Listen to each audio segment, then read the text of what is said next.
Այսօրվա հասարակությունը, քանի որ ազատությունը չարաշահող հասարակություն է, մարդիկ լուրջ չեն մոդելում ամուսնության խորհրդին։ Ասում են, լավ, հիմա փորձեմ, եղավ, չեղավ կբաժանվեմ։ Այս մտածումը ի սկզբանե մերժելի մտածում է,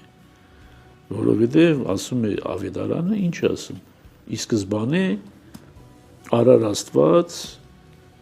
կին եւ տղամարդ, եւ տղամարդը պիտի թողնի իր հորն ու մորը, ոչ թե լքելու մասին չի, պիտի թողնի իր հորն ու մորը եւ պիտի միանա իր կնոջը եւ երկուսը միասին մեկ մարմին պիտի լինեն։ Սա լուրջ բան է, ոչ թե փորձելու բան չի, կոկա-կոլա չի, էլի փորձիր։ Որովհետեւ լրջությամբ պետք է մոտենալ։ Նրանք, որ նույնիսկ ասենք ընտանեկան լավ, խաղաղ, համերաշխ միջավայրում չեն մեծացել եւ իրանց համար ընտանեկան միջավայր ինչ-որ